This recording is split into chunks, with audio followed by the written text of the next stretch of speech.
this guy sometimes. It's only to see if the audios keep Yeah. going and Okay. All right. something didn't happen.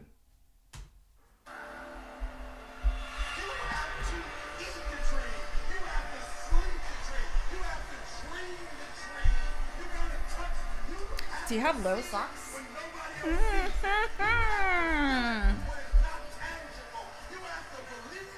Okay. So no talking. Yes. Okay. I just got distracted by your socks. All right. That's all good.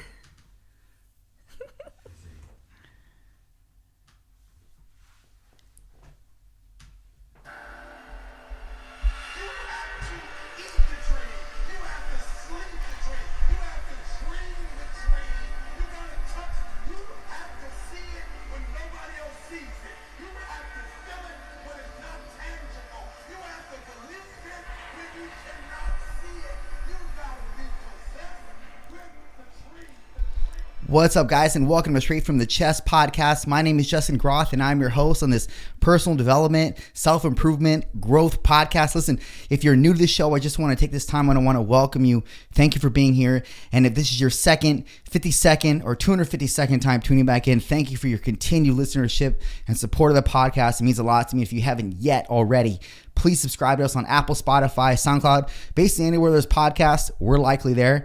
And if you haven't yet, please subscribe to the YouTube channel as well. Support us on that channel. Comment. Expand the podcast by linking it to your Twitters, Instagram. If it's on Instagram, at me at Justin Craig Roth. I'll be sure to mention you in the stories as well. And just to help support the podcast, generate more awareness of the lovely guests that we have on, including who we have today, Sandy Danger. What's up? Yo. What's going on, Justin? Thank you for having me today. I appreciate it. Welcome to the podcast. Thank you you for being here. It's Thank been you. a long time. I've been wanting to have you on for quite a while. You don't know that. But I just always, when I look at your Instagram, I always see you're stupid fucking busy. So I just I hold off until the other day I saw you post about Cube and that whole gamut of things. And I'm like, I gotta get her on. Because for people that don't know, you used to train with me. Mm-hmm. It's been years since you trained me. It's been since 2014, I want to say. Right. You and Nikki Ray both came and we did the damn thing at the park. And it was fun. Yes. But since then, it's been a long time. But in the process of you and I training, I really, really enjoyed you. And I don't mean that to just say it because I say it out. I don't say that about everybody. Like, there are certain personalities that when you connect with, no matter if it's through my business or through my podcast or whatever, like you gel well with them, and you've been always one of those people. I always love your banter, your wit. You have a fucking strong wit, and you can and that's the thing that I love about you're just a fucking fireball, dude. Like, you can just handle the best of them. And so anyways, that just enthralled me about you. And that was when we were training. And then I would see you occasionally at Jocko. Shout out to Jocko's. And it's the same thing. It just picked up, like it didn't ever stop. Right. And I love that about you. Thank you. Thank you so much. And it's so funny because, like you said, we used to train together, and there would be times where I would go weeks without seeing Justin, and I would always run into him at a bar or something like that. It's like, oh my God, there's Justin. He can't see me drinking alcohol and eating this kind of food. So I'd be kind of like hiding behind people, and I would like drop my what's it called? My fear or whatever that Justin, okay, he left already. And then out of nowhere, I would feel like a little, hey, how's it going? I'm like, oh my God, Justin, put those drinks away. Those are not mine, Yeah. No, but you're the best. You really are. And that's the thing. It's like people's personalities. Sometimes you get it run across a personality where you just don't want to have anything to do with it. And they're kind of dry. There's nothing to them. And you're trying to carry a conversation when it doesn't even matter. Right. Like, case in point, like I'm at Jocko's the other night and there's this guy that I'm talking to, and it's like pulling teeth with him. And I don't even give a fuck to be talking to you in the first place. Right. Why am I even doing this? Why am I having to carry this conversation? And it's like, at that point, you want to just remove yourself. But because it's, I don't know, maybe that's not the most tactful thing to do. You keep talking, right? And you keep trying to pull from this person, and it's just we're one of the worst feelings. You probably go through that when you're interviewing people on 95.7. So so I shouldn't talk too much about that. Tell people what you do, and kind of lead in with that, and just give them a background on who Sandy is. All right. So what I do, I host a morning show on 95.7 The Beat. Me and my coworker, Louis. Shout out to my boy Louis. So we do the morning show, and we've been doing it together for about 3 years.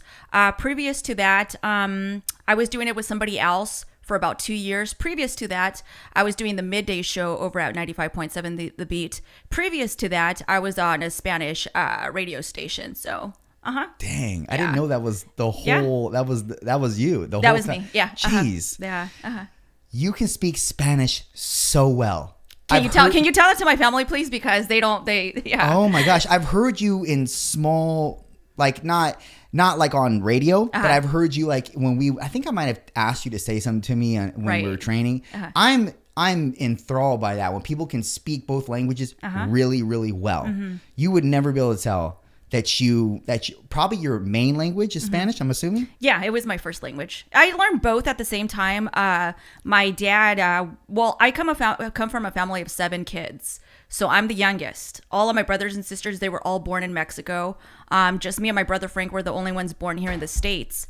And when I was born, being the youngest, my dad, he's like, oh, you know what? We want to try to teach her to speak English because everybody else spoke Spanish. And when my brothers and sisters came to the States, speaking Spanish was not allowed in schools. So they would get in trouble for speaking Spanish. I learned English, I want to say first, but Spanish was my main language when I was a kid. Because being home and stuff, it's like, when we're at home, we're speaking Spanish. Once you go out there, go to school, go to work or whatever, you could speak English. But they just wanted me to make sure that I knew both of the languages. So tell me about the radio station. How is it when you interview people and you get someone on? We had a brief convo before we got on. And I mentioned it I'll just tell this to the listeners. When I have people come on the show, they get, sometimes they look at the cameras. They get kind of enamored by that. I don't know why, but the point of them, the reason why I get perturbed at that, and I also tell them in the beginning, this is how to become a rule now that I enforce. I just say, look, you can't look at the cameras, right? And please talk about a fist away from the microphone, because 2 things will happen when they look at the camera. They'll one, they direct their attention elsewhere. So now it's not an intimate conversation between him and I or her and I. And also it moves their vocals from away from the microphone. So now they look like they sound like they're far away. Right. And I'm like, what are you doing? Why are you even looking at that thing? Who cares? Yeah. Like, I'm here. Right. Am I not more important than the fucking camera? Do they do like that side view, like on the Office? Yes, exactly. So is that what people do? Do people ever do? Do you film in studio? You know what? We don't film, but whenever somebody does come to interview, they have their own camera people. So sometimes they'll have like a camera guy over there, and for the most part, they know what they're doing.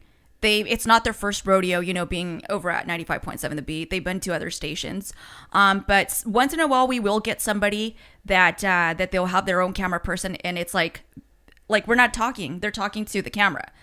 So I'll ask them a question and it's like, we're not talking. It kind of does lose that intimacy. Yes. And then sometimes we'll get people like we were talking before we started where they're like this far away and they want to be really sexy and smooth with it. And I get it, but it doesn't capture it when you're hearing it on the radio. So it's like not everybody's in the studio with us, listening the way I'm listening. So we have everybody wear headphones. So that way, if you don't hear yourself in the headphones, you're not talking loud enough or you're not close enough, so. That's funny. I used to have headphones. Yeah. And we had a different setup and I had headphones and I had the mics on mic stands. And for the purposes of the podcast now, I can't run headphones because the cord wouldn't be long enough and it would be cords on the floor and fuck that. I'm not about that life. So I just don't use headphones now, but that's why I try to enforce that fist distance away from the mic. Yeah.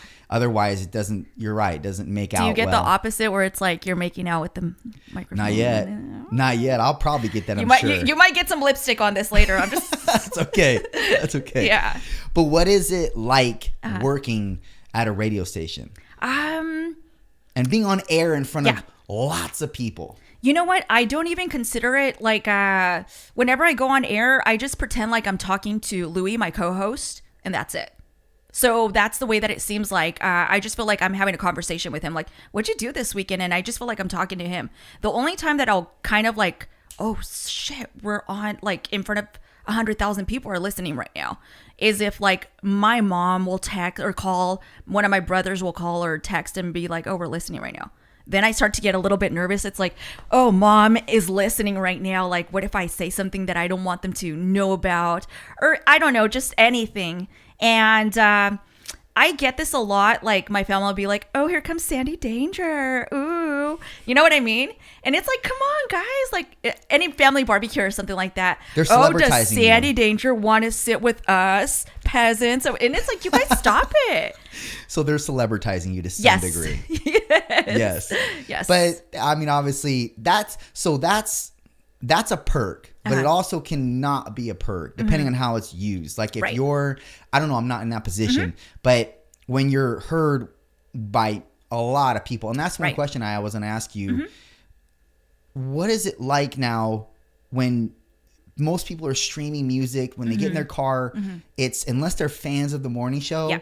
they're likely just going to plug their Apple in or their fucking phone in. Right. And, or their music, or the music is already going to be Bluetooth spun from their phone automatically. They have a when get in the car. playlist ready to go. Yeah. So how is that when you lose so many of those people now, like nowadays? Well, what I've noticed is that there was this meme not too long ago on TikTok where they're like, man, wouldn't you want, like, I can't remember what they were listening to. I think it was like Spotify or Pandora. I can't remember what it was. And they're like, wouldn't it be cool if they were talking to you in real time? Like there was somebody like in between songs talking to you in real time, giving you little updates about the celebrities or whatever it is. And then somebody wrote in like the comments, like, that's called radio, like FM radio. So a lot of the people that tune into us, it's not necessarily because of the music, because if you listen to other stations, they play similar music that we do. So it's like, why are they listening to us if they could listen to anything else, you know? And it's not necessarily for the music. You're basically running a podcast in the morning. Yeah, That's absolutely. basically Yeah, what it is. that's what it is. That's- Live time. Yeah, Yeah. and that's the reason why people love to tune in, because they love the personalities. They love Sandy's personality. They love Louis' personality. Louis, correct? Yeah. They love his I personality. guess they do. I don't know. I guess, yeah. And you guys, I'm sure, cap on each other. Oh yeah. We don't hold back on any of that. And another thing about radio as well too is being local. So people want to hear their name on the radio station, you know, like happy birthday to so and so, or if we happen to run into them at the grocery store, it's like, hey, that was me that encountered her. They tell other people and it's just like you could relate to them. I heard that there was a party on DeJoy Street in Santa Maria, whatever it is. And it's like, hey, I was at that party. So it's like, I wonder if she's going to talk about me, kind of thing. Yeah. So when you localize yourself, you also kind of like bring everybody into the room with you at the same time. You make them part of the show. You make them part of your conversation. And it's like, you want to feel important. You want to feel heard. So we try to do that with our listeners as well too. Like, yeah, chime in. What do you guys think about this? Even if it's negative, whatever it is, we're still going to broadcast it. We're still going to say what they said because we want them to be heard.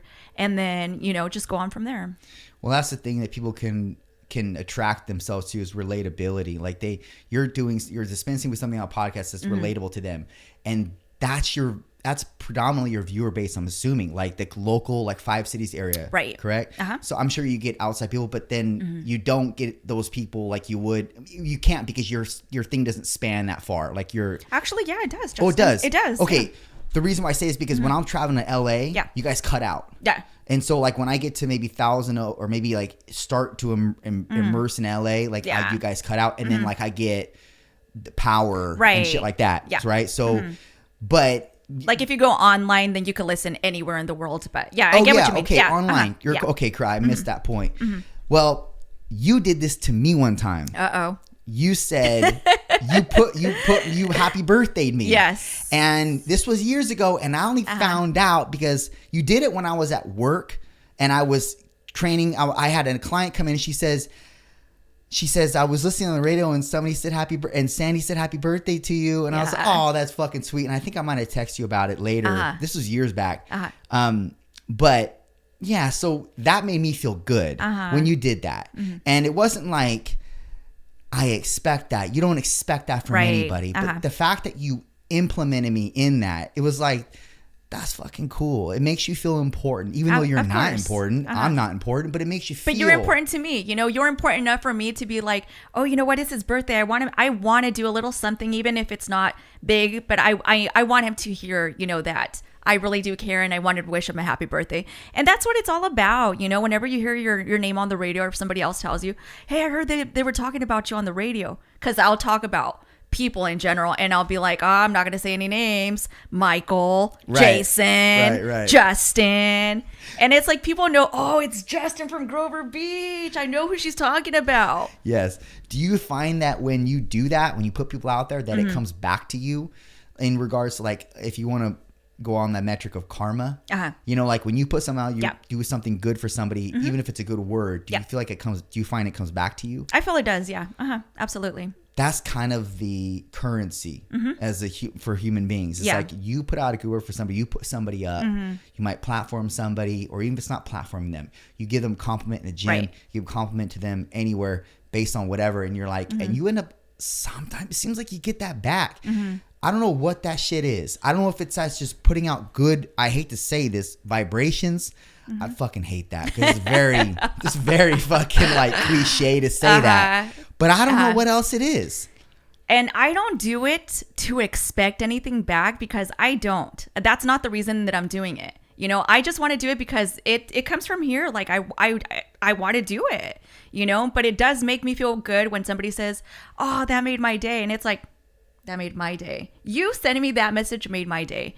And we get a lot of people from out in the prison in Lompoc that, you know, for whatever reason it is that they're in there or whatever, they don't have family, they don't have anybody that they talk to or anything like that. They listen to us all day long. One of my nephews, he works at the prison. Shout out to Valencia, by the way. He works at the prison. He's like, man, every time you guys are talking on the radio, you know, they're listening, they're laughing, this and that. So they started writing into us. And hey, can we get a shout out for so-and-so and so-and-so? Their own little cliques. And they're so kind to us. They're like, thank you guys for giving us a shout out. Hey, shout out to the big house in Lompoc. Little things like that. I don't expect anything from them.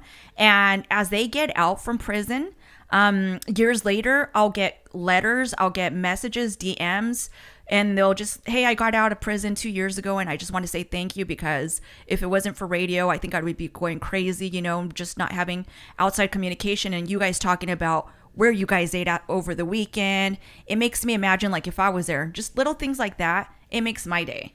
It's like, I didn't know I was making your day. You guys sending me those messages, like, you made my day. Thank you. Yeah, there's a massive reciprocity effect with that, you know, and that's fulfilling. That's super fulfilling, and you can't buy that. Correct. Yeah. That's the one thing that's something that people, that's not tangible in terms of a transactional process, and that's what makes it so much more gratifying when you get those words of encouragement back. You know, you told me one time, I asked you the question, I said, look, this is when we were training, I said, how do you, or maybe I asked you and Nikki Ray, I said, what happens when you fuck up on air, you fumble your words, like, what do you do? And I remember, I'll never forget this, you said, you just keep going. You fumble, but you keep going, because what happens is people will start to forget what you fumbled on because you keep going. Yes. And now they have to pick up with what you're saying, you know, as you keep moving forward.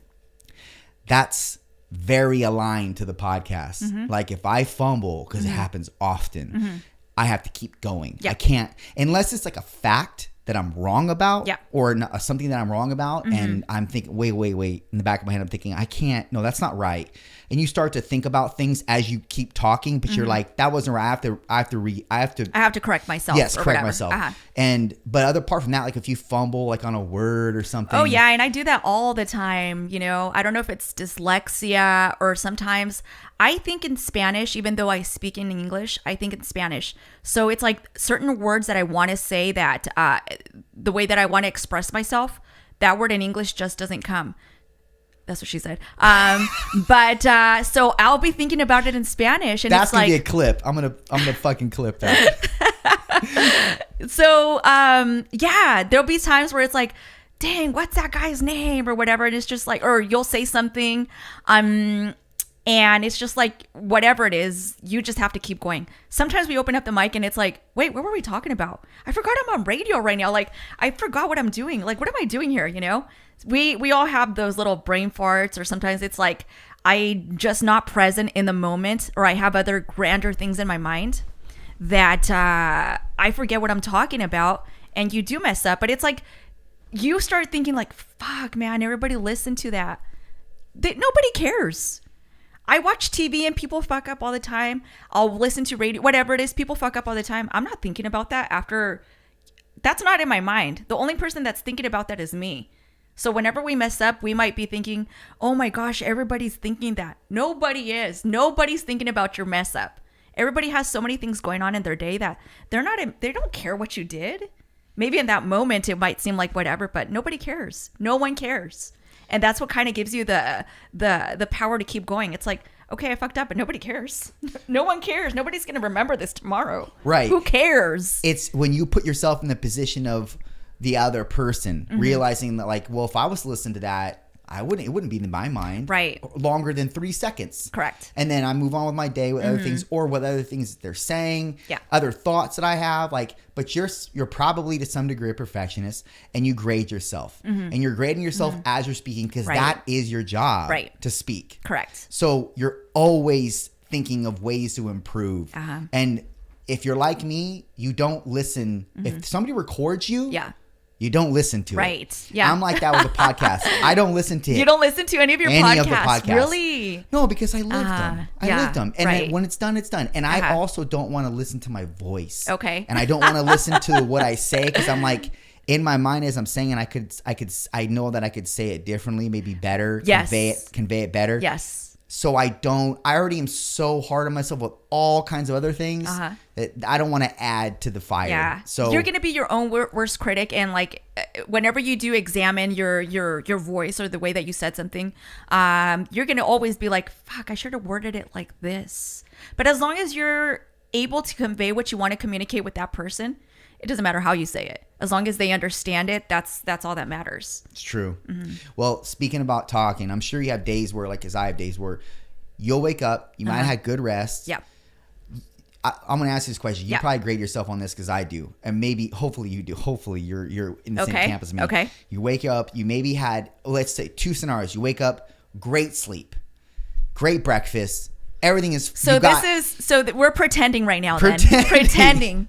Great sleep. Okay. Great, because I'm sure all years you've done radio, this has happened, where you woke up refreshed. Yes. Great night's sleep. Ready to go. Got good breakfast. You look fucking amazing. Your makeup goes on point. Hair is on point. Yeah. Outfit on point. Your car is even washed. Oh. You pull up clean as shit, right? Yes. You get on mic and you're fucking in a fog and you can't think. Why does that happen? Even though everything was optimized. Yes. Why does that happen? But how has that happened to you? Oh, yes, absolutely it does. Absolutely it does. And there'll be other times where it's exactly the opposite, where everything is wrong and you don't feel good. Your stomach's kind of like, because I get up at 4:30 in the morning.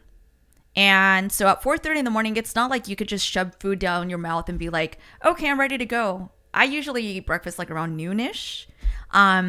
So I try to drink coffee to wake up and stuff, but sometimes everything kind of goes wrong.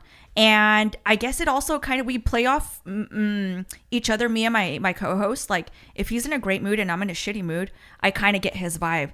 Like, okay, he's in a great mood. Like, I better raise myself up to his level of where he's at right now. I don't want to bring him down. So I'll avoid talking about anything negative that's going on with my day to avoid him feeling that way. So if I see he's having a great day, then I'm just going to jump on that. Is there ever a time where you're having a shitty day and you just don't care about what he might be picking up, and you just start talking shit? Yeah. And then you're like, and then you realize afterwards, I shouldn't have said that, or why was I? Because we're human. Right. Like, we're going to say shit that we take back, even though, because it's in the moment. And we're like, you know what? This feels good as fuck to talk this shit, even though you're not thinking about who it's affecting, who's listening, your co-host, etc. Does that happen? I can't really think of a certain instance where that's happened. I've always been very conscious about the way that I'm going to make him feel, as we talk a lot of shit about each other's insecurities or little things like that. But we have enough respect where we're never going to disrespect each other, like things that are important to him. Like, I'm not going to talk about his family, his daughter, or anything like that, but I will attack him like on his hairline or something like that, where I know that it's like, even though I talk shit, it's not going to be like, oh man, we can't talk for years and years or years. And that did it. Like, nothing that's going to be, that we can't talk out. Like, I'm very conscious about that. Like, don't say anything about this. Don't say anything about that. Because words do hurt. And you might be, you just don't know who you're going to be offending or whatever. So you do have to have a little bit, even though you might have a shitty day and you just don't care, you kind of do. You kind of still remember where you're at. And it's like, nah, I can't. Even though I'm mad, I'm going to take a break right now and I'm going to go outside and take a walk around the building or something. And then we'll continue. Because you have to preserve the relationship. Yes. Because you guys work together, and it's the worst thing is faking dialogue. Yes, correct. With somebody. Oh yeah. When there's tension in the room. And we've done that before, where there's tension in the room and you could hear it. People have messaged us like, oh really? Yeah. But it's like everybody, and I guess we just kind of like played off of it, because you could tell when we're mad at each other. You can. And people, once again, because we attack each other's, little insecurities or whatever. And you could just tell the tone in our voice, where we hit certain topics that we do not agree on. We have very opposite polar views. And it's like, dude, we need to stop arguing about this. Like, this is getting too personal.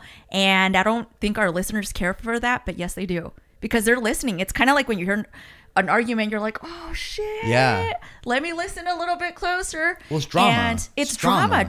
It's drama, and it's real drama. We're not faking the funk. When we're mad at each other, we really are mad at each other. And you could tell in our voices. You could just tell in our voices that, okay, it's getting a little personal. So people will message us, dang, you guys sound like a married couple. Oh, I'm on Sandy's side. Oh, I'm on Louis' side on this. And we realize that it actually makes for great radio when those things happen. So, do your listeners climb up when that happens?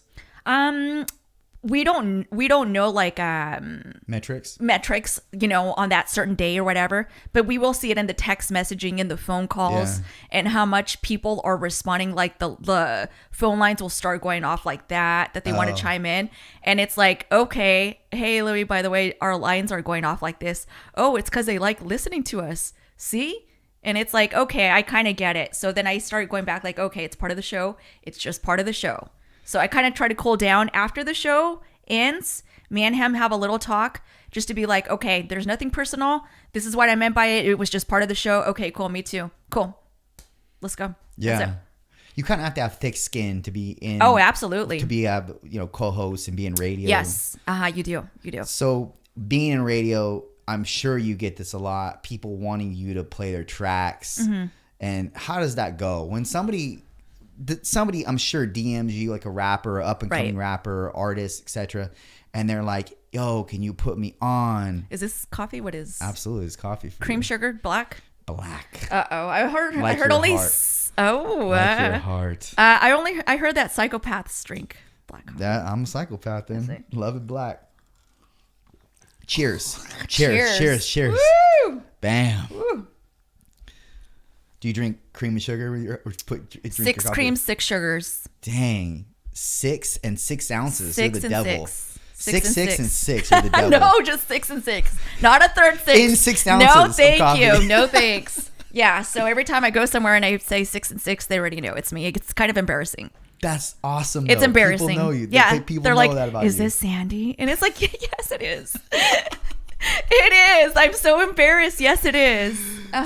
Okay, so people trying to get put on by you. Yes. That happens. Oh, yeah. Okay.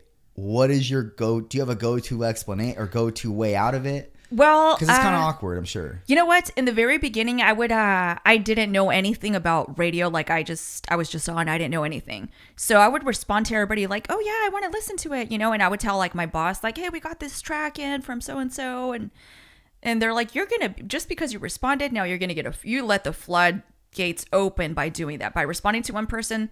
So whenever they do send me their music, I do listen. I don't always respond, but yes, I do listen because you just never know who the next Beyonce out there is. You just never know. You want your voice to be heard, and I know that not everybody listens that works in this industry will, open up their DMs and listen to the music. I do, just because I'm curious. And most of the time it's so shitty. Sometimes it's okay. Sometimes it's great, you know? But it's just, I just want to know, just because you just never know. And the ones that I see that are serious about their career going further, I will give them little tips and stuff like that I know of, you know, because it's not as easy as, here's my mixtape, can you put this on air? It doesn't happen like that. There's a whole process that you have to go through. It's not really even up to me, the music that's playing on the radio. We have a program director that does that. We have, you know, a music advisor that kind of tells you like, all right, this is the sound that's going on right now, and this is what you guys need to play. So I don't have a lot of say-so when it comes to that. Unless we're in the mix and we're playing a little bit of everything, that's only time. So basically, for everybody out there listening that wants to get their music played on the radio, I would advise you to get somebody to represent you, like a manager type of person. Let them speak for you. Don't go in there and go talk to the radio station. No. Have somebody go into the station and speak for you. You know, hey, this is my client, and they've been working at this for 5 years. Here's what they've done, and my name is, you know, Justin, and I'm representing them. What can we do to get involved? You know, here's the music, and get to know the program directors at different radio stations and stuff like that. Develop a relationship. Interesting. That's a process. It is a process, but you know, if we played everybody's music that sent it in. That's all you'd play. That's right? what all we would play. Is there a chance that if someone's good enough, like the next Kanye, and just hasn't been discovered, and sends you a track, and you realize this person has something like a very big talent, is there a possibility you could persuade the program director to just put his music in, or can't even do that? No, you can't even do that. So if that was the case, which we have had situations like that where there's so many people here on the Central Coast that I feel are super talented, and they just haven't had that breakthrough yet. Because you know how they say, like, you can't be a prophet in your own land? And I feel like that's kind of true when it comes to music. Because everybody's like, oh, here comes so-and-so with their music. Oh my God. But then they go into like a different county like Ventura, which is very close to here. And they go and play their music, and everybody's feeling it. Everybody's vibing to it. And it's like, that person has something. They're just hating here because they know that they're from here. And I don't know if it's like jealousy that they just don't want to see them come out of where they came from. I don't know what the reasoning is. But what I will do, I will talk to the people that I know that are representatives of different artists. And I'll be like, you know what? Check out this kid. Listen to him. And then they will go out and reach out to them if they feel. Oh, that's super cool. Yeah. So I do have that connection where I said, like, you know, certain artist representatives, and they'll always ask me like, hey, you know, what do you think of, we'll always conversate about certain people and stuff like that. So if I feel somebody is great enough or talented enough, or I'll show them to them, and then they'll make the decision. But I do try to put people on. They might not even know it, that it's me doing it. And I'm okay with that. That's so cool, though. That's so cool. The fact that you're giving them that kind of extending that olive branch to them, because so many people just need to be noticed or heard. Right. They have so many talents to them, or they may have one really good talent that just nobody's paying attention to, or they're not in the right place.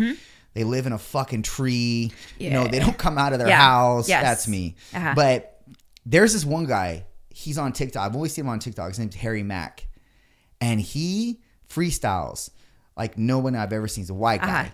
And he's like a Disney version of Eminem. Okay. But he's that good. Yeah. He can freestyle. I've seen him freestyle for 7 minutes straight. And just in a group of people, just pulling shit from people's wardrobe, their look, what they're holding, you know, the environment. He's so good. He never, ever stutters. Never skips a beat. How did that come out of that guy?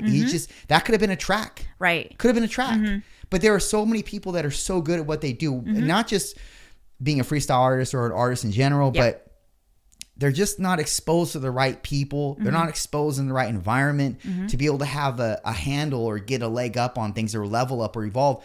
And that's why that saying comes into play.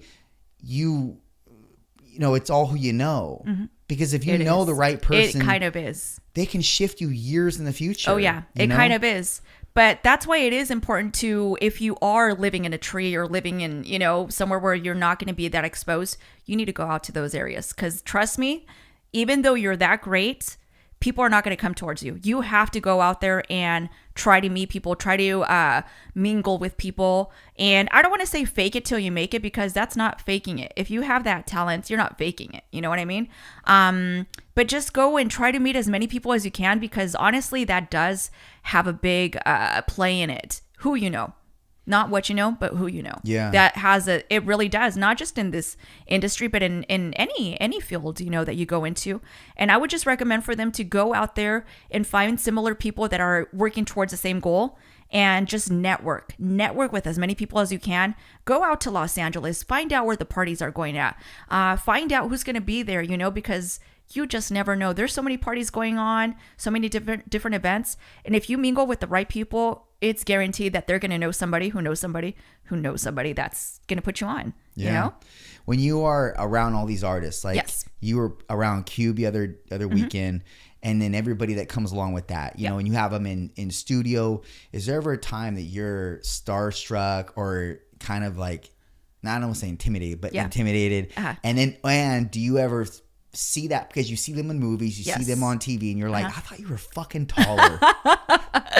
You know what? I get starstruck super duper easily. Like, even if they tell me like, oh my God, that's the girl from that car commercial, you know, Flo from Progressive. Yeah. That did it for me. It's like, oh my God, Flo from Progressive is here. Oh my God. And it doesn't matter who it is, how small the role is. I'm starstruck. I get very starstruck super easily. And what was the second part of the question? Well, what was it? Well, it was just, would you get intimidated around these people? Do I get intimidated? And do you think do you think they were, like, I thought you were taller or maybe better looking in real life? Let me see. I don't really get intimidated, no, but I do get starstruck. And there has been different artists where I've had an idea of what or who they were in my mind. Like, just on not an artist level like them on stage, but just off stage, how they spoke to people and stuff like that. And it's just like, oh my God, that person's not really how I thought they were. Like, I was a fan, but I'm not anymore. Really? Yeah. So I did a podcast with a guy. I don't want to out his name, but he was one of these celebritized guys, and lots of fucking followers on Instagram. And if I said his name, most people that are tuning in the podcast would probably know who he was, but I don't want to put this bad juju out for him. So, but I thought my impression of who he was. We did the podcast, and he was very fucking patronizing, very kind of condescending. And I was like, bro, if we were not on this fucking mic right now and you and I were talking off mic, this would go completely different. This dialogue between you and I would go completely different. But I knew that, and maybe this is happening to you too, I knew that if I knew I had full capabilities to throw the podcast. If I had said something, if I had countered him and contended with him like I wanted to, I knew I couldn't use that podcast anymore. I knew if I said, hey bro, we're done. I knew I wouldn't be able to use that podcast, and that would suck, right? Because building the podcast, if you're not a celebrity, if you're not known, you have to make yourself known. You have to become relevant. Well, that takes years and years and years, lots of practice. It takes lots of episodes, takes lots of people, takes lots of names to build the relevancy, right? So one down, I'm one less. And so I can't have that. So I just, for the betterment of for the listenership, the podcast, I had to keep going. I had to steer away from certain things that I would have otherwise wanted to entertain and bring to the forefront. But yeah, that guy just was like, I just, in my head, and not like, fuck you, but just like, I didn't think you were like this, bro. But I could see how you are like this, you know? And now I don't consume his content. Like, even on the light end, I'm just like, nah. You know what I mean? I am the same way. There was a celebrity that I don't want to name because they don't deserve, you know what I mean? The recognition or anything like that. But when this person was being interviewed, it was great. It was one person where it was just like, oh, that's who I see on TV. That's who I, you know, the way that they portray themselves. Off air, when the cameras and the microphones were off, it was a different story. And it was just like, this person had to get kicked out of the studio. Oh yeah, it was and it was just like, oh my God, it was so insulting. It was just basically disrespectful? Very disrespectful. They basically like came on to me like, oh, you're going to be one of my groupies kind of thing. Yeah. You know? And it's like, yeah, I don't see you like that. Like, I'm not attracted to you like that. And once they got that hint that I was turning them down, yeah, it's like, what'd you say to me? And it's like, I don't know if they're just not used to people telling them no. They're not. Yeah. And it got to the point where this person got super aggressive, like almost physical, that we had to get them removed and they're no longer allowed at our studio. Oh, no. But yeah, and that was like, wow, I really admired that person. Like, I was a fan. And after that, I have encountered this person, I think, I want to say maybe twice at an award show or something like that. And they knew very clearly who I was because, I mean, it's embarrassing getting kicked out of a radio station with your whole entourage and everybody asking like, what's really? going on? Yeah, absolutely. Oh, like, what happened in there? And yeah, but it was one of those situations. And other than that, besides Kanye, but yeah, Besides Kanye. Yeah. What do you mean? Well, I had the opportunity to go to a few of his listening party events.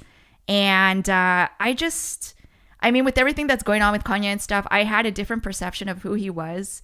And I'm a huge fan of his music. He's one of my favorite artists musically. I feel like he's a musical genius. Outside of that, I have a different perception of him. After being around him when the cameras are off, when there's nothing around, I just saw him completely different as well, too. Interesting.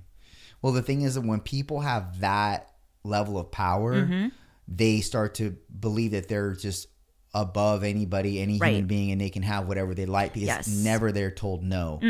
And so even though nobody on earth can do that to nobody has control over everybody. And it doesn't matter if you're Brad Pitt, George Clooney, like one of the best looking individuals on the planet. Right. You can't enforce that power position on everybody because certain people just don't want anything to do with you, no matter who you are or what you have. Yeah. And so they're not used to and then if you add into the pot, they're a narcissist. Oh, yeah. Well, then you have, now you kind of, what's that injury to narcissist or narcissist injury when you told him like, hey man, you bruised his ego. I'm not with you. Yeah. You bruised it. And I'm a nobody to them. It's like, oh, you just learned my name. Like, I'm a nobody, you know, for a nobody to say no to you, it kind of hurts. Sure. I would say even more because it's like, who the fuck's Sandy Danger?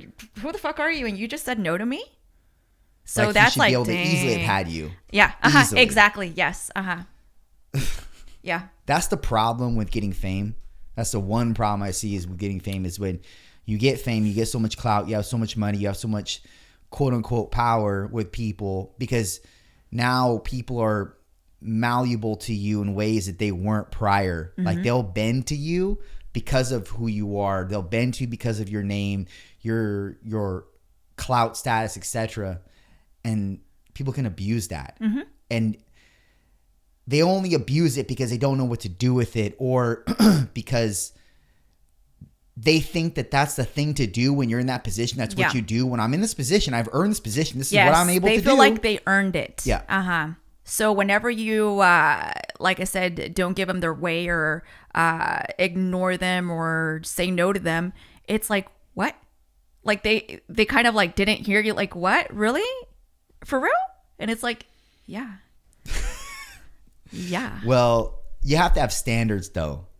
You have to have standards. And the thing is even if you have a male or even a female that is looking into you like they're interested in you or attracted to you or they want like this guy, he wanted you to be a groupie. Like what kind of fucking title is that, bro? Yeah. And the groupie was not the name, but what can you tell? Can you just okay, what did he say? Okay, he basically wanted a sexual favor. Oh, shit. Yeah. Yes. And he came right out and said it. Just came out right and said it like, hey, I want this. And it's like, what? Like, what? Were you offended by that? I was taken back. I was taken back because I didn't know if they were being serious or joking around because we had been joking around the whole time. Just messing around. And then they came up to me when I was by myself and they're like, hey, I want this. And I was like, cool. And they're like, no, from you. And it's like, no, that's not going to happen. Like, no. And kind of like me saying no, it's like, did he really just say no to me? And I could see it in their eyes that they were going to become like aggressive or like that was like, how can you say no to me? You know? And that's when the manager and everybody had to step in. And I was like, I don't feel safe right now. I really don't feel safe. Oh, shit. And it's like, dude, I was a fan. And I just felt like I said, I got starstruck super easily. And it's like, I had all of these butterflies, like, oh my God, this is so cool. I'm meeting you. I listened to your music, blah, blah, blah, whatever.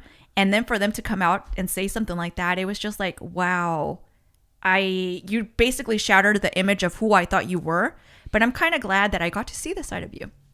Well, that's good on you to give him that dose of reality. Yeah. Because even though it might not happen occasionally or it might not happen frequent to him, the fact that it happened one time, even if it doesn't happen ever, the fact that it happened with you gives him an understanding that all women are not the same. Right. That all women will not just submit to what you want just because of the status you have or the position that you're in. Yeah.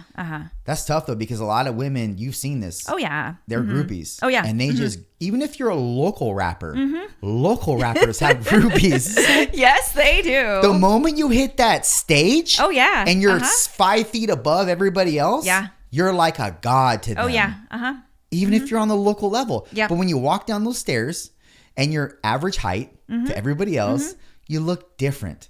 Right? And that's the way that I saw this particular person. It's because like after they spoke and said all of those things that just kind of was like a turnoff, like, what the fuck are you doing? That's the way I saw them. I saw them as an average Joe. I saw them not even as the same level as myself. I saw them like, okay, you're at my place of work talking shit to me like this. Who the fuck do you think you are? I'm not just, oh, Sandy Danger, she's nobody. I felt like I was like, we switched roles at this point. Yeah. Like, get the fuck out of my job right now. Oh, you're going to kick me out? That's what he said? Yeah. So then when the interview ended, you just go back to normal play after that with the Well, broadcasting? this interview was, it was done in advance. So it was recorded and it was going to be played the next day. Oh, I see. Yeah. So it was done in advance, like after hours and stuff. So. Do you normally interview that way? It depends. It depends on the artist's schedule. Sometimes they have time in the morning, and I love doing live interviews because it's kind Yeah. of like it's that adrenaline feeling where it's like, oh shit, I have to be careful with what I'm gonna say. So it's kind of like it's just whatever's up here right now. Yeah. And if it's pre-recorded or whatever, you have time to think and like, oh, can you go back to that? Let me say it this way. And it's more natural like when it's live then and there. But it just depends on their schedule because they're the artist and we're gonna, it depends on them. I love the live interview shit. Yeah. I love the live in general because everything's authentic. Yes. And even if you fuck up, it's like you can't take that back. Exactly. You know? It's And just- sometimes it's funny and sometimes it's very cringe, but that's live radio. That's what it is, You're going to get a little bit of variety of all of that. But you get better the more you do it. Like I'm sure that when you first went on air, I actually remember thinking this back when we were training and you were talking to me about because you were just getting on air, I think back then. I had stopped doing Spanish radio and I was working at the Beat as like a street teamer, which is basically somebody that goes out with the talent and just kind of like sets up, kind of like a behind the scenes person. And but then you got on radio when Nikki left, correct? Yes, correct. And I remember you telling me like not you telling me. I remember thinking this on my own. I remember thinking, man, I bet you she just rattled inside as she drives to the studio knowing that at least I would be like almost not butterflies, but anxiety. Like I just, what am I going to say? How am I going to talk? How am I going to articulate my words well? Am I going to fucking fumble? Like this, that, and the third. And I remember thinking to myself, I could never do that. And then I'm doing this fucking podcast now and have been for years. Now the only difference is I don't know who's viewing. I don't pay attention to metrics.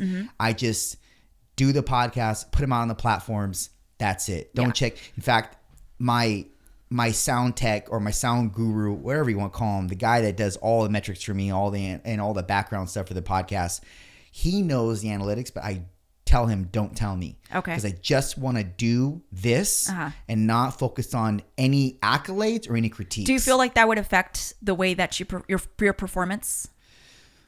I guess maybe intermittently it wouldn't, like as I'm having the dialogue with a person, because I'm immersed in our dialogue. Yeah. But like I'm not thinking.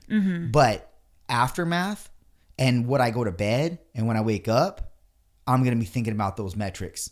And I don't, with everything else that consumes me in my daily life, Yeah. from my business to my family to all the little minuscule shit I have to do, background for the business, for the podcast, the other podcast that I just started, all these things are just, it's a lot. And I don't want to keep up with not only commentary, but metrics, like how we're doing. Right. I'd rather not know. All I Yeah. know is we're growing, and that's all that matters. When Yeah. he tells me, "Oh, dude, you're overseas now. Oh, dude, you're in Canada, Europe. You've sparked more listenership in Maine, whatever." Yes, like yes. not Maine, but you know what I mean. Yeah. Like I can't think of a fucking state right now. A non-California state. Non-California state. It's just like California. Like if this is the map, it's like California's there, and who can name the other states? No, I'm so not good at geography. It's California and everybody else. That's it. That's exactly. That's it. So I'd rather not know. I'd rather just put my head down and work Yeah. and just distribute. And that's no different than how I am training. And I don't mean training people. I mean training with my own training, my own bodybuilding, quote unquote. I just put my head down. I just work out, man. And I don't pose in the mirror. I don't, even though I've been a competitive bodybuilder and I have the fucking jurisdiction to be able to pose in the mirror. Right. I just don't, because it's not who I am. I just want to do the fucking work. I just immerse myself in the work, and I don't pay attention to what the abstract is. It's the journey. It's the journey more than the destination. Absolutely. Yeah. But most people are concerned about the destination. Yes. I agree with everything you just said. Same thing. Like whenever I'm on the radio, it's not like, oh my God, 100,000 people are listening, whatever. No. But like I said, the time when I do, it's like so-and-so and so-and-so is listening. It's like, that's when I start to like become self-conscious. But if I try to like not even look at my phone or anything when I'm on the radio, because if anybody texts me, hey, we're on our way to Disneyland listening in the car, and it's like, oh my God, they're listening right now. Okay. It'll fuck you up a little bit. Yes, it will. And like I said, I already know, because it's like, oh, it's Sandy Danger. Like, no. So I start to think like that. But whenever I don't look at my phone or anything like that, it's just me and Louie, and we're just talking like me and you are right now. Like, Yeah. you know? But there's a small difference, I'm sure, when you get off mic. Yeah. That your alerts are somewhat up when Yes. you're on mic. Oh, yeah. When you're off mic, even though it's very genuine, Yes. it's still alerts are up. Oh, yeah. There are certain You kind of sensors- take like a breather, like, Yeah. Yeah. Yes. Like after we're done with this, I can guarantee you, after we slide the mics away, I hit stop. We're going to talk just a little different. Yeah. Not Oh, yeah. crazy different, but just a little bit. it's because there is that awareness. It's like, oh shit, somebody's listening in, somebody's watching this, and like you said, you have to have thick skin. You have to be prepared for criticism no matter what. And not everybody's ready for that kind of thing. And you just have to not care. It's the truth. You just have to not care. That's the truth. And that's the reason why I don't check metrics or Exactly. comments. Because even if they're good, Yeah. there's going to be one that's not good. Yes. Because I know that I'm not going to be everybody's cup of tea, Yeah. and I know there's going to be negative shit. Yeah. Yes. I give myself enough negative commentary, dude. I don't want yours. It's like how they say there could be 99 great comments, and somebody could be like, your shoes are so ugly. And then that one comment out of 100 comments could ruin your day. So you have to not let any of that. You have to kind of like talk to yourself and be like, that's one comment. Look at these 100 comments. And who the fuck is that person? Yeah. Who are they? Who are they? Well, it's like you did with the whole thing when you stutter or you fumble a word. You got to put yourself in the listener's shoes. Yeah. They're not listening to that. I mean, yes, they heard it, and it might have censored like an antenna to go up in their head, like, oh, that was fucking, why'd they say that? But then they're moved on. Yes. And you know that they moved on, you need to move on, But you can't immerse yourself in the comment. What I'm saying is, don't even look at it. Don't even. And I remember I said that to the guy that I just talked about on the podcast. He said, with what doesn't get managed, doesn't get monetized. And I said, like in my head, I'm thinking, that's a nice cliche. That's a nice like platitude to live by. Yeah. But that doesn't apply to everybody. And I think there's massive honor and rather, how would I say it? Drive towards not paying attention and just doing the thing that you have absolute meaning in, whether that's the pursuit, the journey that you're in, etc. Not paying attention to the sidelines, just focusing head on. Horse blinders. Exactly. And the thing is that what's on the side are the people, the comments, the likes, the dislikes, etc. If you immerse yourself in that and you get too wound up with that, well, that'll become you, because you're a human and you care about what people think to some degree. So you're going to think, that person thinks that, and that might come up to you when you're brushing your fucking teeth, you're taking a shower, or you're going to bed, and you're like, that thought's going to live in you to some degree for some time. It's going to gain residency for some period of time. And what I'm saying is, omit yourself of that 100%, or absolve yourself of that 100%, and just stay true to the pursuit. And that means exiling everything away from that particular journey or that particular pursuit. Yes. But we're human, and because we're human, we want to look at that shit. We want to see the drama, even if we don't. Like we kind of want to, but then we kick ourselves when we do. But I feel like in order for you to have like great goals, like grander goals in life, you have to be ready for all that. Like I said, you have to have thick skin. You have to tell yourself, not everybody's going to like you. It doesn't matter if you're the president of the United States. It doesn't matter if you're J-Lo. It doesn't matter if you're the #1 artist in the country. People are going to criticize you. So if you think like, okay, if they're being criticized, but they got to where they're at, why can't I? And you can't let those little things, get to you, because if not, you're letting those things hold you back. People are going to talk shit no matter what. So let them. Yeah. People talk shit even when people only talk shit when you're good and they can sense you're good, or they talk shit when you're lukewarm. When you don't really stand for anything, right? They talk shit. So you can't win either way. You might as well go out believing, doing something you believe in, doing something that you define, that actually defines who you are, defines your identity. Because otherwise, I mean, the thing is, you're gonna get knocked no matter what. So it might as well be something that you're willing to die for, that you stand for, etc. Exactly. So people are going to criticize you no matter what you do. Like you said, if you're a janitor, if you're this, if you're that. So why not do something you really like, because they're going to criticize you no matter what. Who cares? Do it. Yeah. And who are they? The right people are going to be listening. The right people are going to come to you. So who are these other people? Who cares? Here's what I found to help a lot. I got to reposition myself. Is this drugs? What is? You said, I know something that's going to help out a lot. Oh, this is what I do. Yeah, this is something okay. Drugs help too, for sure. Thought you were going to bust out one of these right now. I was like, wait a minute. It's getting excited in here. You have to sometimes you don't have to. I shouldn't say that. You talk shit back. When people say these things to you, if you entertain it, talk shit back in a comedial, like sort of like a comical way. Like, absolutely.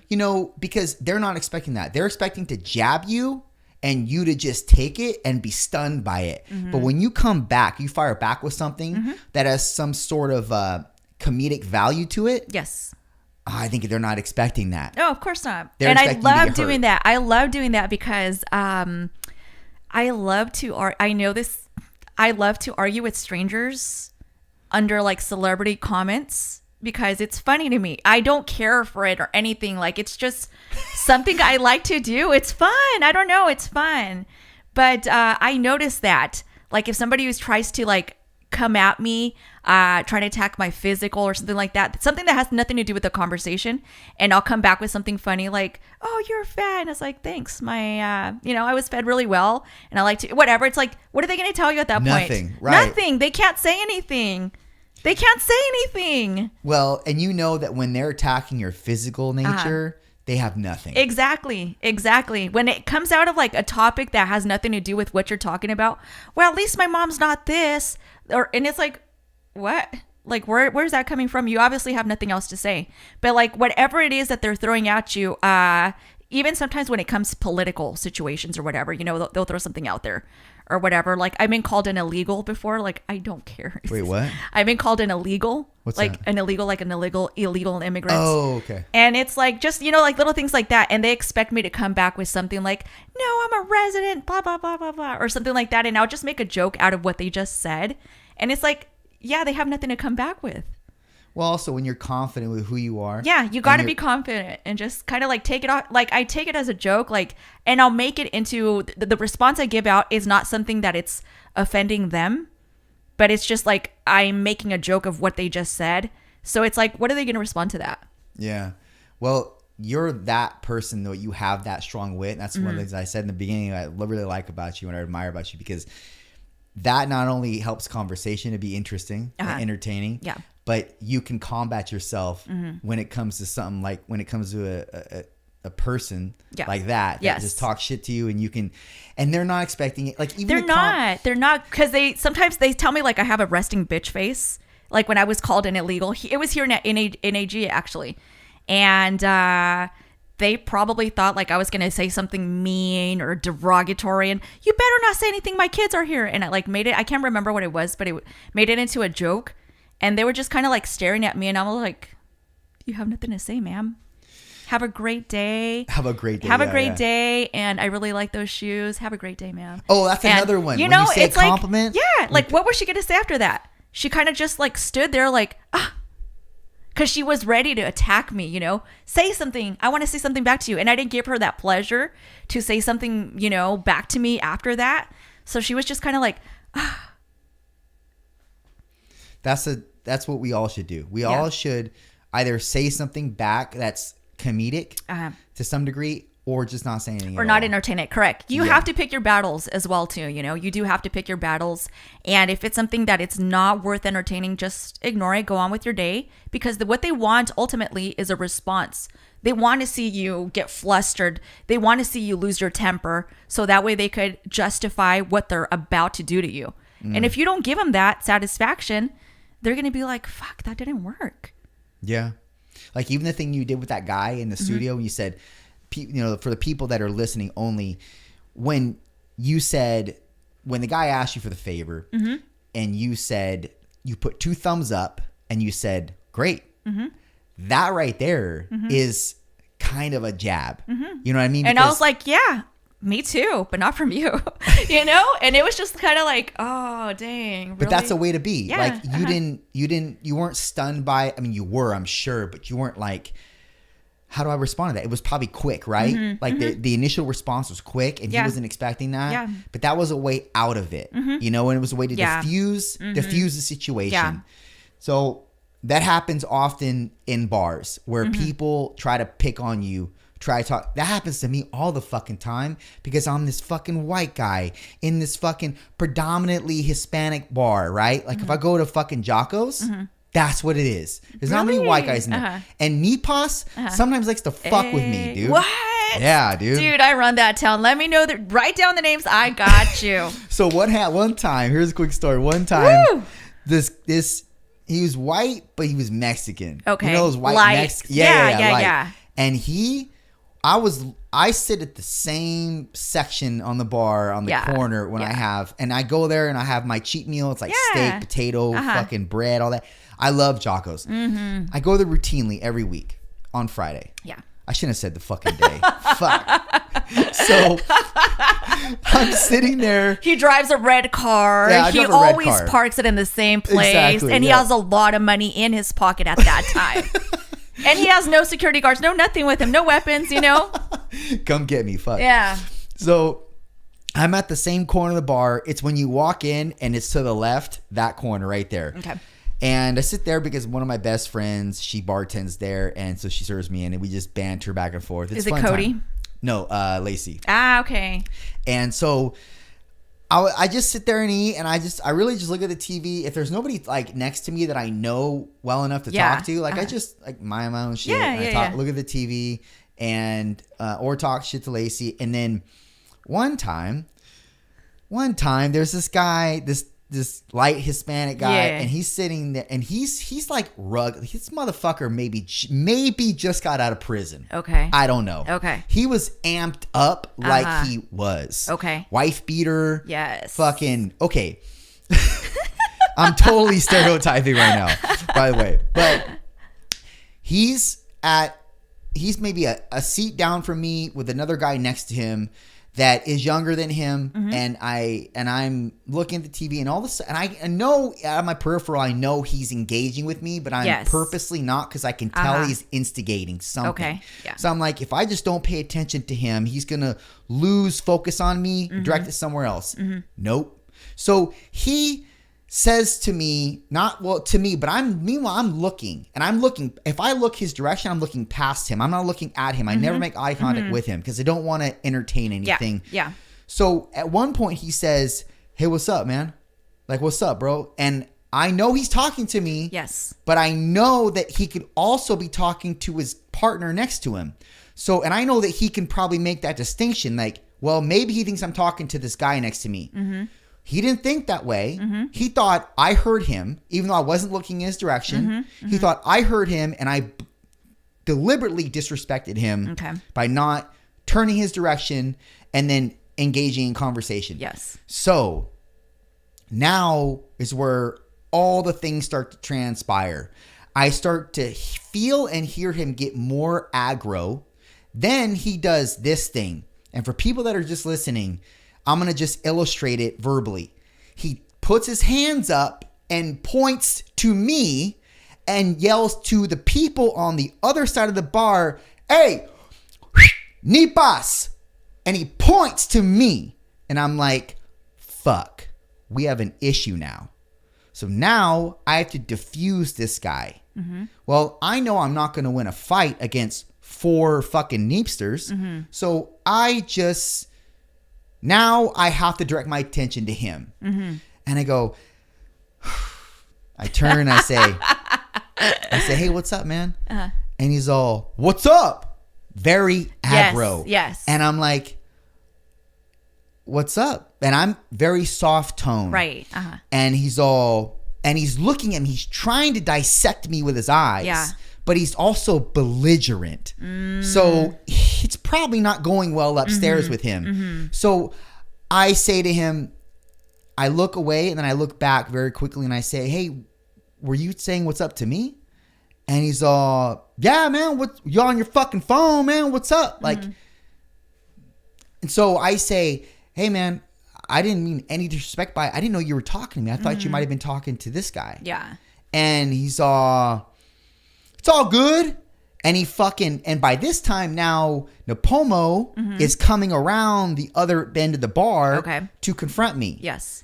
Well, I ended up knowing one of the guys because he frequented the same barbershop that I would go to. Yes. He's all, "What's up, man?" And I dapped him and he's all, "What's going on?" And and then this guy said, and then the guy that was trying to get my attention in the first place, the light Hispanic male, he was like, "It's all good, man. We're good."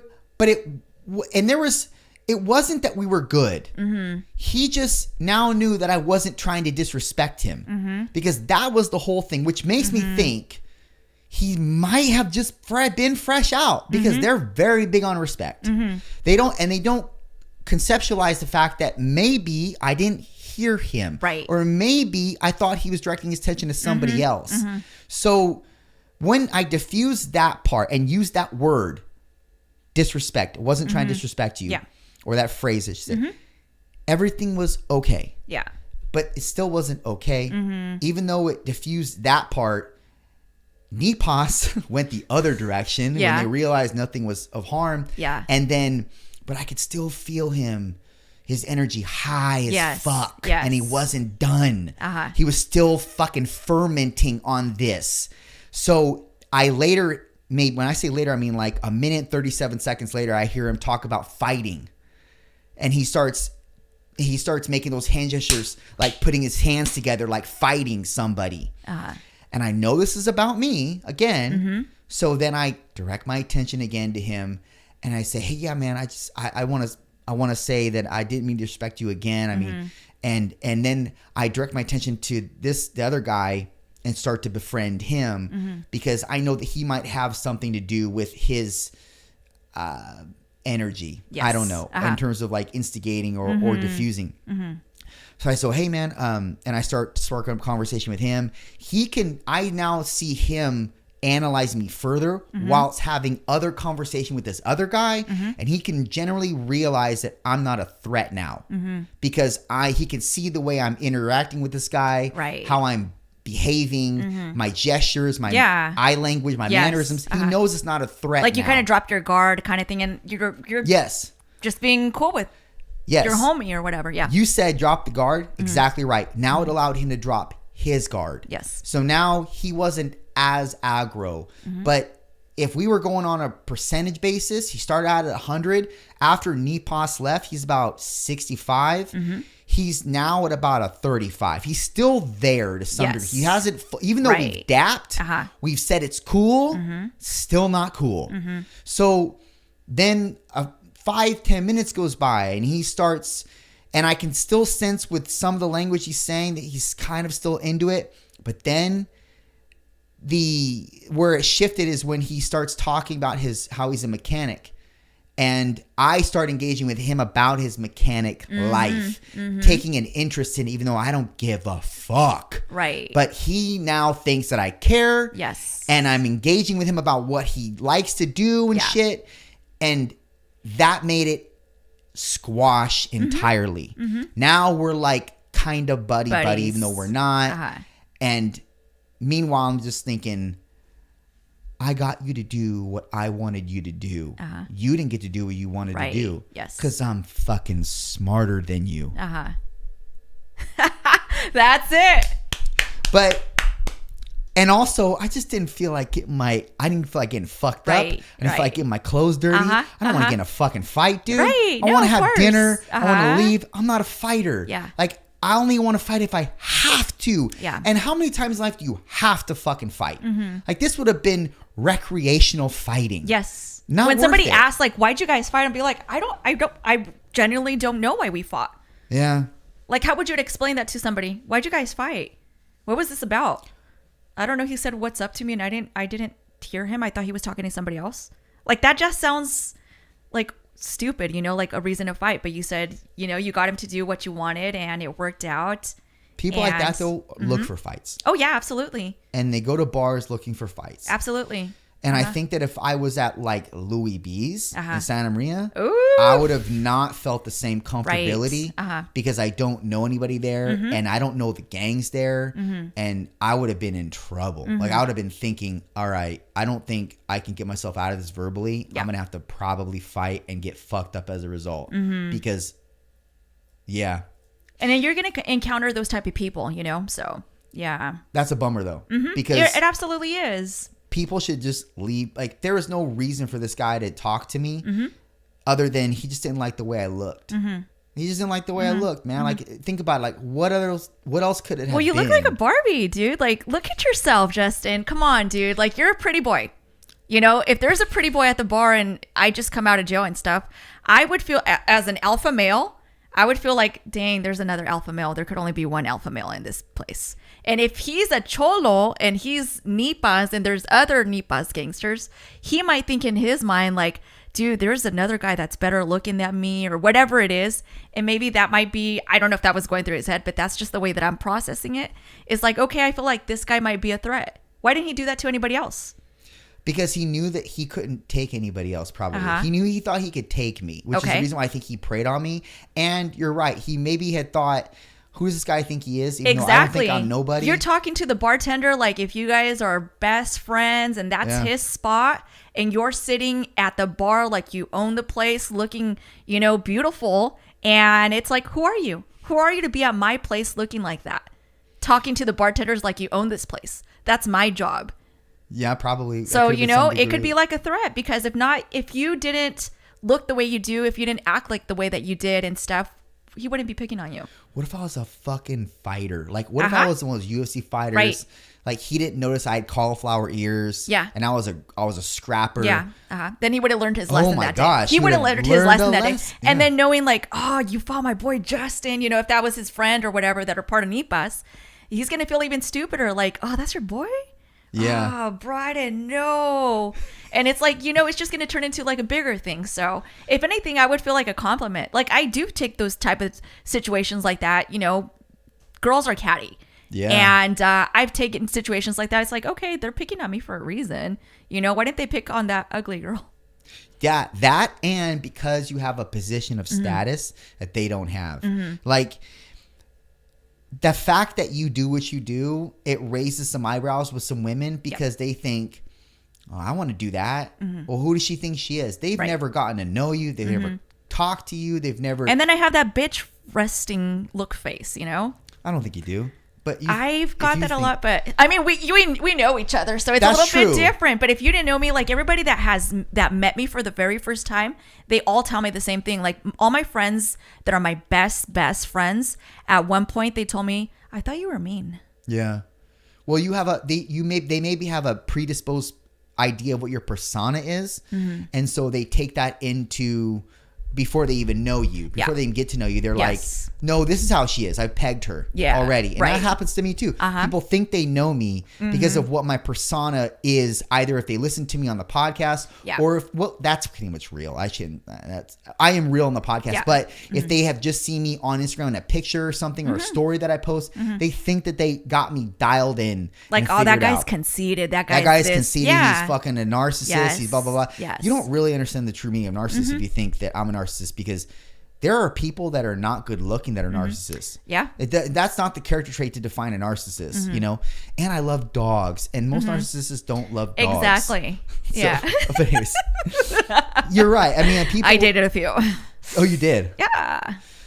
People will judge people off rip. That's fine. We all judge. We all have to categorize people. It's how our brains operate, right? But because we have to be able to deem something threatening or not. So we automatically start. People that say I don't judge, you're a fucking liar. Right. You're full of shit, man. And I know you judge the worst if you say you don't judge. So I'm saying we all judge. It's a part of life. It's part of human detection within regards to other humans. We have to be able to realize if this person's threatening or not. So judging is not a bad thing, but then holding somebody to the judgment when they're not and not giving them a chance, or to like discriminating or whatever it is, you know, like, no, that girl's a bitch or that guy's conceited. No, we're not going to get them for this. And it's like, based off of what? Based off of what? We never had a conversation, just off a picture, whatever it is, like, or one time that you guys met or whatever. I don't know. It's just, but you're right. Everybody does judge, but it shouldn't be to the point where you start missing out opportunities or certain situations like that happen because they're judging you on that one specific time. And it's like they don't even know you.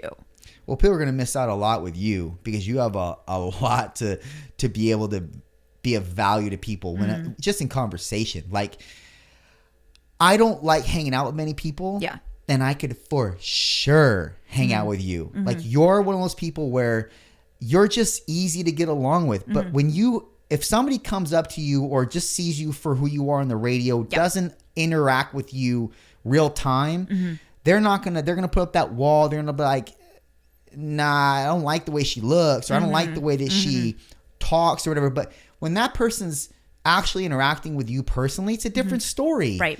And you're just, like I said, I said in the beginning, you're just one of those people that you like to talk to because there's something it's like a surprise when you talk to you because of your wit and how actually strong it is. You'll say things differently than I would have ever thought of saying or thought of in general. It's like how comedians are really good. Comedians say things that you think, and they say them in ways that you didn't think of, but that's true. And you're like, fuck, man, I relate to that. It's so true. But that's a part of being witty. And you really could be a comedian. Like, if you wanted to practice that talent or the wit you have, you could really turn that into something of comedic value. Like, you really, really could. Because you're one of those people that can also make fun of yourself. And not many women can do that. I've only known one other person in my life that can make fun of themselves and still remain confident and have the same posture at the end of the day. Yeah. And most women, I mean, most people in general are insecure as fuck, man. I'm insecure. We all have our insecurities. Right. Too. And the more prettier you are, the more beautiful you are, how society perceives you, the worse it is, the more insecure it is, because you're likely comparing yourself to everybody.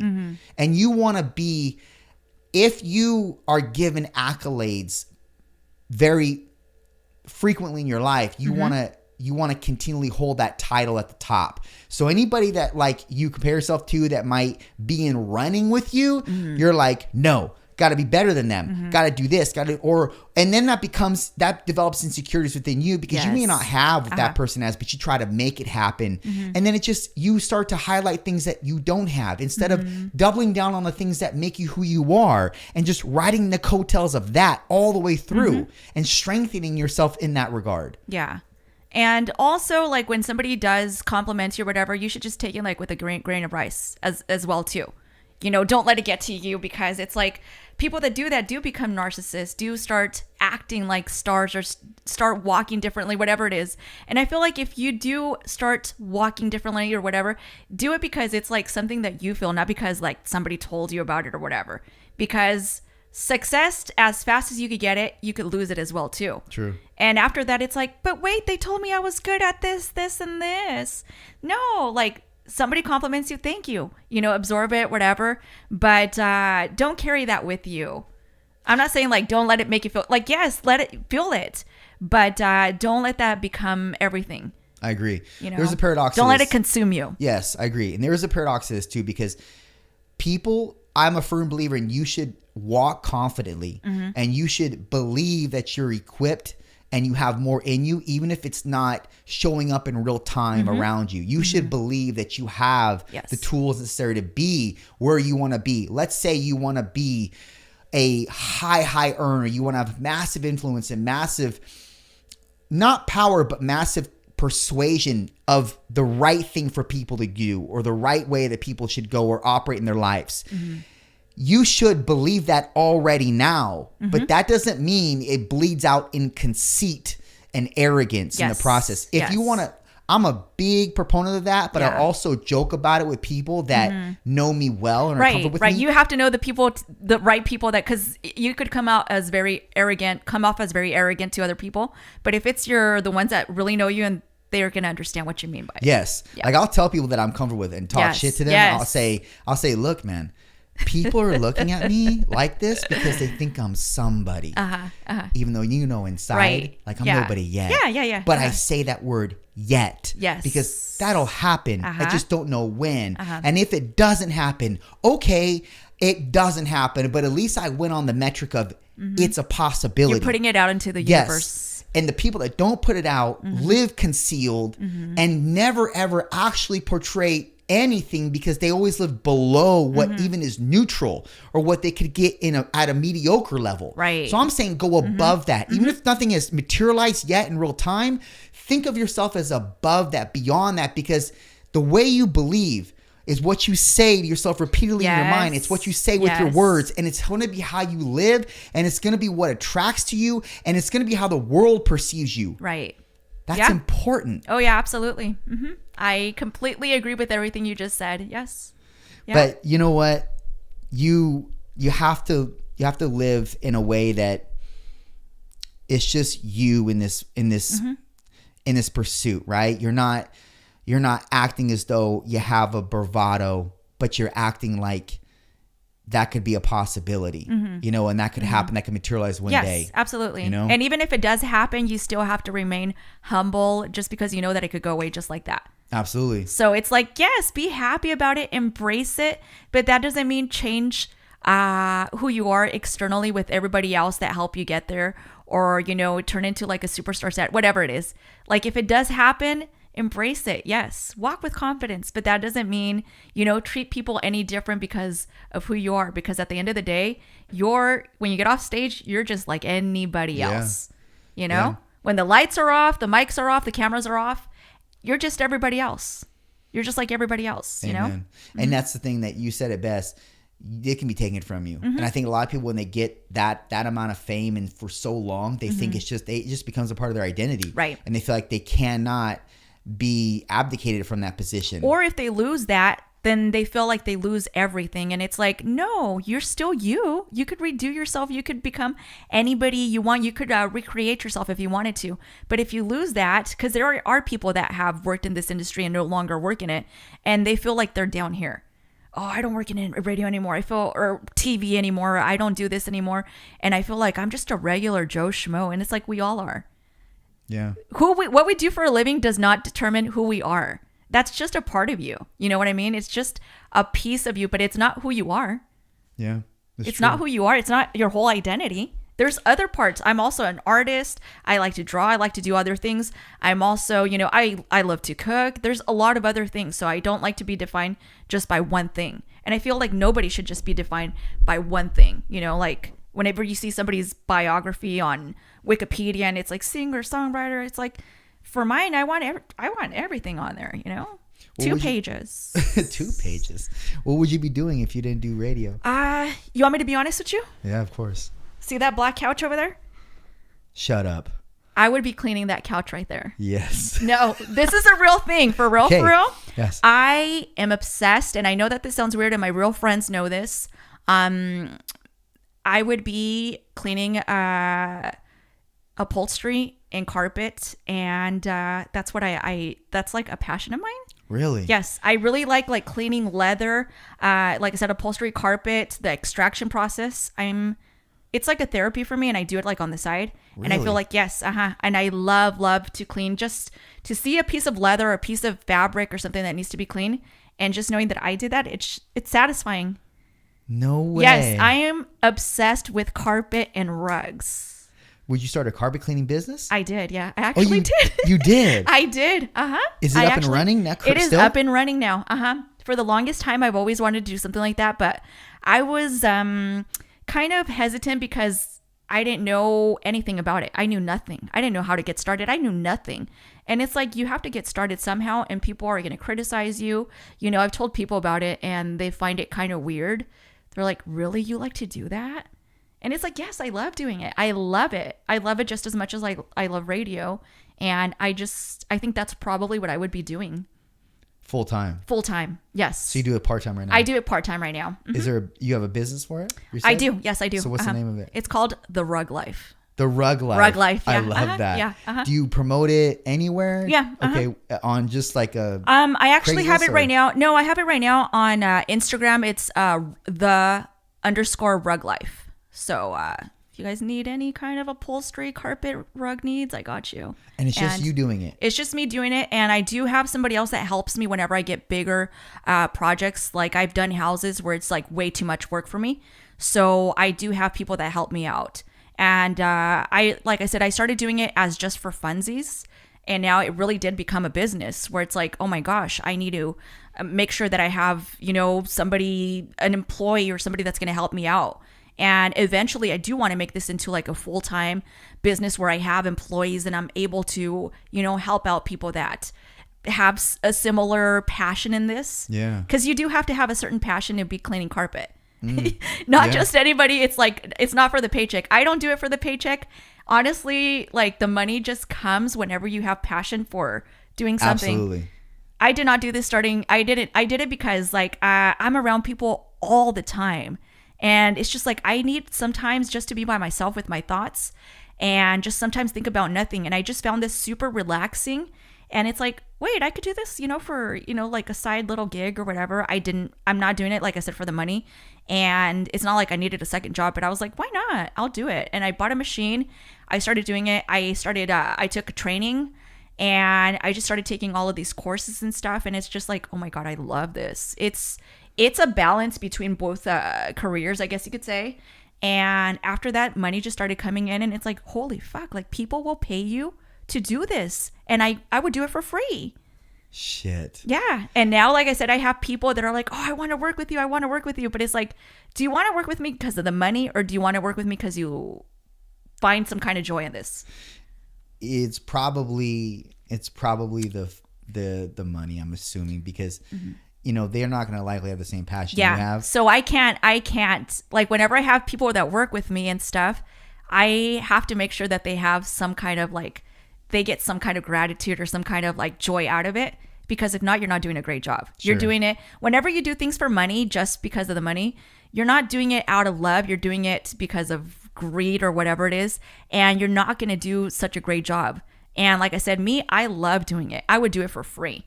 So I know that I'm going to do the best job I can. And that's the kind of people that I want working with me. If that's going to be my business and my name on it, I'm going to make sure that you have the same passion towards this. So the people that have worked with me, they have somewhat same passion. That's so interesting about it. I did not know that. I never would. That was like a whole hour of the show.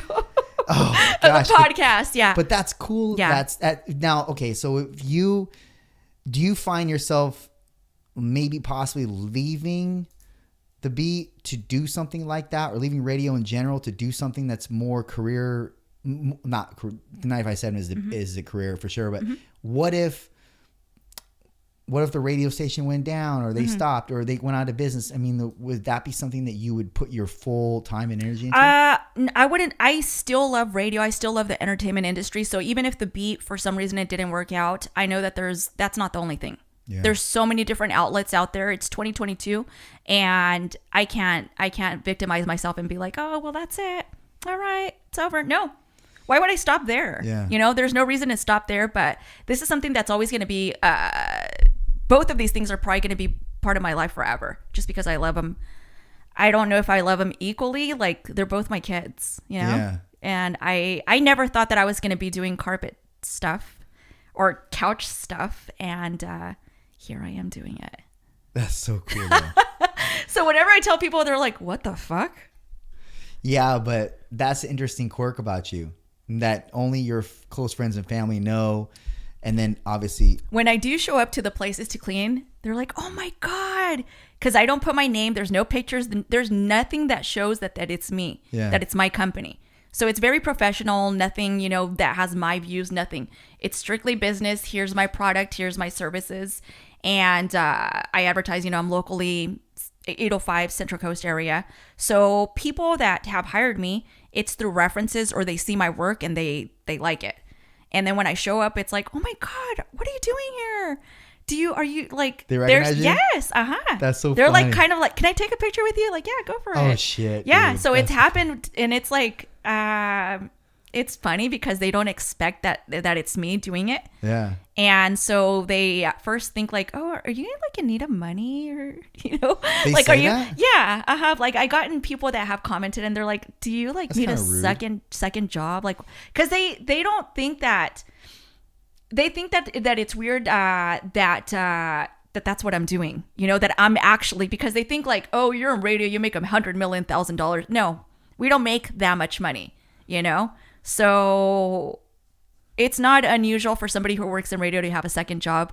But like I said, I do it because I love it. So it's just funny to hear people's reactions, and I don't take any offense to any of it. Sure. I don't.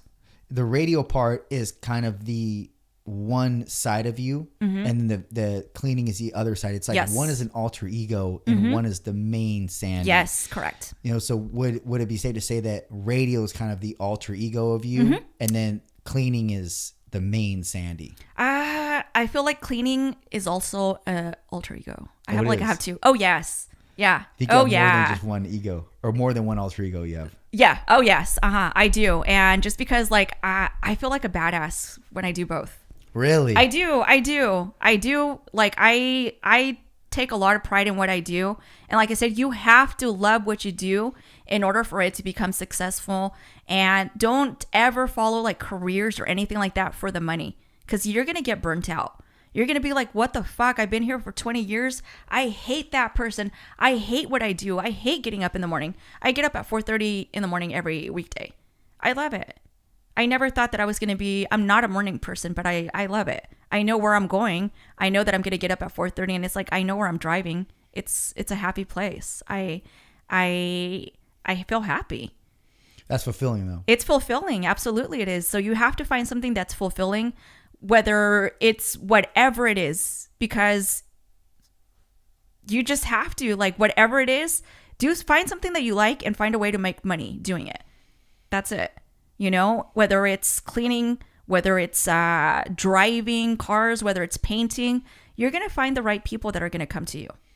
That's true. That's a true statement. Yeah. Because the problem with people finding or starting something that might not be popular, or what their friends do or what their family has done, it's very foreign to them, and they don't know how to navigate those waters. And because of that, they just get sidetracked with all of the possibilities that could go wrong, and all the complexities that are involved in that, and that takes them out entirely, right? But if they just it's like we were talking about, if you put out into the world that this is who I am, this is who I believe I am, apart from what anybody else sees or apart from what anybody else thinks, it's a mainstay with yourself. Not like something that you fake say to yourself in the morning in the mirror, like, I'm well able, I'm worth it. It's like, no, fuck all that, dude. Like, you say this shit to yourself every day, multiple times in the day, and you think it. You think,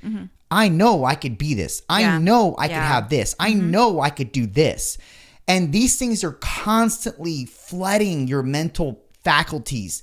You will become that because you automatically start to orient yourself in the world around the same like-minded people. Yes. Because one, you're holding yourself to a standard that you're not accepting through others if they don't hold themselves to that standard. So you automatically start to merge into circles of people that find the same interests as you.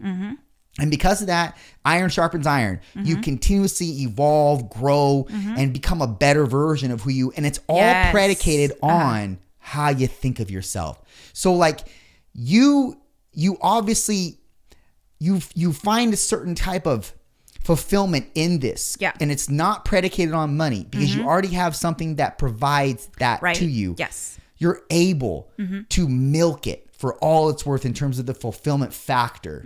And that's major. Your advice for people to go out there and do something that they find valuable, that they find meaning in, that they will have a pride in. And it's not facilitated on just money. That's major. More people need to do that, even if it is with your 9 to 5. Fine. Have your 9 to 5, but never lose sight of that vision and never lose sight of the belief that you have that you could be something bigger, more grander than you already are currently. And be okay with people criticizing you, because that's going to be a big one, whether it's family or friends. Just remember, like I said, whether you're the president of the United States or you're J-Lo or you're the number one superstar in the world, people are always going to criticize you. So you got to go to, what's calling you, your passion, and just do it. Because if you listen to what everybody's saying and you're scared and, oh, they're not going to like it, I don't know how to start, what to do, you just have to start. Start, and we're all going to fuck up. And that's whenever you mess up, it's kind of like a sign that you're trying. If you don't fuck up, you're not even trying. You're not even trying to do better. I imagine when you go to the gym and stuff and you lift weights or whatever it is that you do, whenever you stretch, and you're like, you know what, like this is it. And it's like you're kind of like holding your limits, or you're limiting yourself. You're not allowing yourself to be great. So you kind of have to just, who cares what people say, and just go for it and just do it. I agree. Like, remain tunnel vision, right? Don't pay attention to other people. Yeah. Don't pay attention to comments. Especially to people who have no idea. If somebody says, you know what, Justin, you go to the gym way too much. You don't need to do that. It's like, who are you? Do you know something I don't know? That's been told many times. Yeah. But it typically comes in the form of a girlfriend. Then she's an ex-girlfriend at that point. Because if you're going to interfere with things that make me better, you can't be on my squad. Right. Yes. You just can't. Yes. So that's that. Yeah. Sandy, I don't want to take too much of your time. You've been so fucking awesome, dude. Thank you. I'm so glad to have you. Now listen, for Uh-huh. people that are living under a rock and don't already follow you, where can they find you? You guys could usually find me at Rancho Bar, Jocko. I'm kidding. No. You know what? I haven't gone to Rancho. I haven't gone to Jocko's in a long time.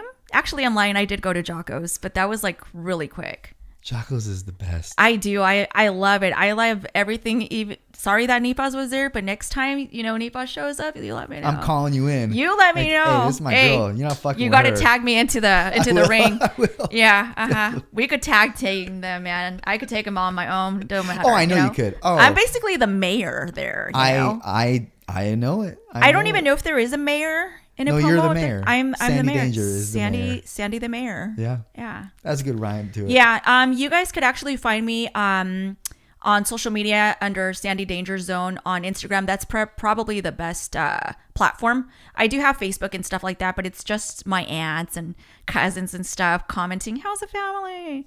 So it's pretty boring on Facebook. I don't really engage. It is really boring on Facebook. It is, so it's mostly just to kind of like keep in touch with family and friends that are not so close to the area. But Instagram, I love to talk shit. I love to conversate with people. So, if you have something interesting to talk about, I love talking, yeah, so you guys can find me on there, and I would love to follow some of you guys. If you guys, just let me know. And Beautiful. yeah. Well, until next time, we're going to have you on again. You All gotta right, do this sounds again. good. All right.